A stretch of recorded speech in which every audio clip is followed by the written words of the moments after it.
नमस्ते दोस्तों, स्वागत है आपका आज की वीडियो में। तो आज हम बात करेंगे इंडियन रेलवे फाइनेंस कॉरपोरेशन यानी आईआरएफसी के बारे में। अगर आप आईआरएफसी में बैठे हैं तो मैं जानता हूँ कि पिछले कुछ महीने कैसे गुजारे हैं। शेयर ऊपर जाता दिखता है, फिर वहीं से फिसल जाता है। हर बार लगता है अब संभालेगा, लेकिन फिर से दबाव आ जाता है। पिछले करीब 6 महीनों में शेयर लगभग 14 से 15% गिर चुका है। अपने हाई से लगभग 24-25% अपने हाई से, यानी ईयर की बात करेंगे तो लगभग 23-24% ये गिर चुका है। और सच बोले तो इस गिरावट ने काफ़ी लोगों का जो पेशन होता है टेस्ट किया है। लेकिन आज जो चीज़ दिख रही वो थोड़ा अलग सिग्नल दे रही है। लगभग आज आज के दिन, पिछले दिन की बात करेंगे यानी शुक्रवार की। तो शुक्रवार के दिन लगभग ये शेयर 3.14% ऊपर था। एक अच्छी खासी मूवमेंट देखने को मिली थी। ये अचानक कोई रॉकेट वाली बात नहीं है, लेकिन मार्केट का व्यवहार बदलता हुआ ज़रूर लग रहा है। अब अगर हम ओवरऑल मार्केट की बात करेंगे तो निफ्टी 50 करीब 1.5% ऊपर है, लेकिन असली ताकत मिड कैप और स्मॉल कैप में दिखी है। स्मॉल कैप 50, स्मॉल कैप 100 और स्मॉल कैप 250 तीनों 1 से 1.5% तक ऊपर बंद हुए हैं। मिड कैप इंडेक्स भी पीछे नहीं रहा है। इसका साफ मतलब ये है कि आज पैसा सिर्फ बड़ी शेयरों में नहीं लगाया गया है, बल्कि नीचे तक फैला है।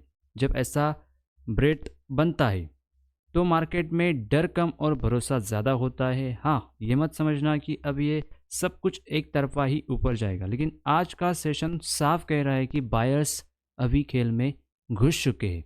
वो शायद ट्रैप करने के लिए हो या अपनी पोजीशन कट करने के लिए हो, चाहे वो किसी प्रकार से भी हो, लेकिन बायर्स आज के सेशन में यानी कल की शुक्रवार के सेशन में बायर्स ने एंट्री की है। अब ज़रा आज की स्थिति को आराम से समझते हैं। एक वक्त था जब आईआरएफसी का मार्केट कैप लगभग 3 लाख करोड़ के आसपास था। आज वही कंपनी करीब 1.5 लाख करोड़ के आसपास ट्रेड कर रही है। अब कुछ लोग कहेंगे शेयर आधा हो गया, और कुछ लोग कहेंगे पीएसयू है इसलिए कोई वैल्यू नहीं है।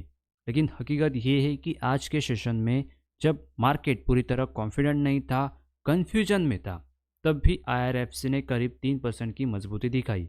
ये उछाल किसी बड़ी खबर से नहीं आया है, बल्कि धीरे धीरे बनते सेंटीमेंट से आया है, और यही बात ध्यान देने लायक है।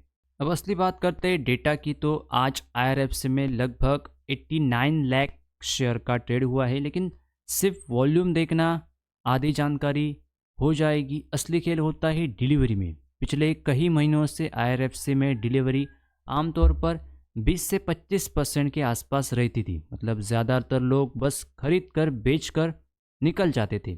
आज तस्वीर बदली है।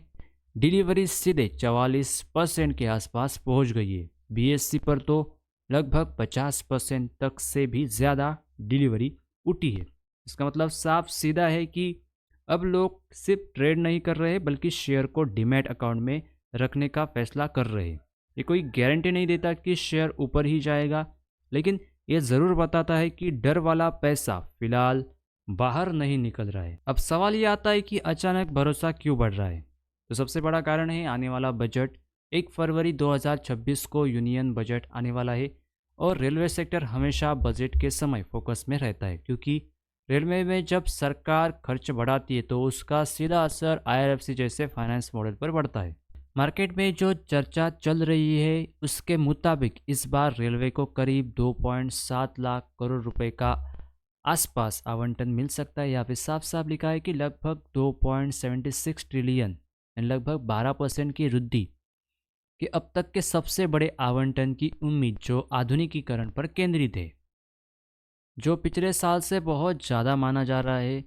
लेकिन एक बात ध्यान रखना, ये अभी चर्चा है, कंफर्मेशन नहीं है। लेकिन मार्केट पहले उम्मीद पर चलता है, खबर बाद में आती है। सिर्फ पैसा ही नहीं, सरकार का फोकस भी काफ़ी साफ दिख रहा है। रेलवे सेफ्टी के लिए कवच टेक्नोलॉजी, वंदे भारत ट्रेनों का विस्तार, नए कोच और पुराना नेटवर्क इलेक्ट्रीफाई करने की योजना, ये सब बातें कागज़ पर अच्छी लगती है, लेकिन अगर इनमें से आधी चीज़ें भी ज़मीन पर आती है तो आईआरएफसी के बिजनेस को सपोर्ट ज़रूर मिलेगा। अब इससे एक आसान उदाहरण से समझो। आईआरएफसी बिल्कुल उस स्प्रिंग जैसा है जिसे काफ़ी समय से दबाया जा रहा हो। 6 महीनों की गिरावट ने उसे दबा दिया, पीएसयू सेक्टर में कमजोरी ने और वजन डाल दिया।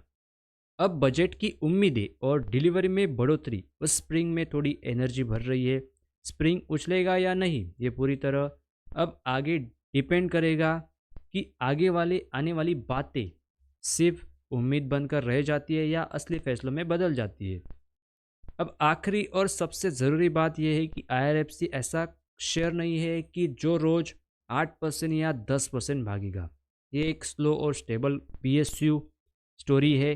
अगर आपका टाइम फ्रेम छोटा है तो आपको चढ़ाव उतार झेलना पड़ेगा, और अगर आप पेशेंस रखते तो करेक्शन के बाद ऐसे शेयर में धीरे धीरे वैल्यू दिखती है। आपको क्या लगता है, क्या आईआरएफसी फिर से पुराने हाई की तरफ जाएगा या ये उछाल सिर्फ बजट तक सीमित है? आपकी राय कमेंट में ज़रूर लिखिए। वीडियो काम का लगा हो तो लाइक कीजिए और चैनल को सब्सक्राइब करना मत भूलिए।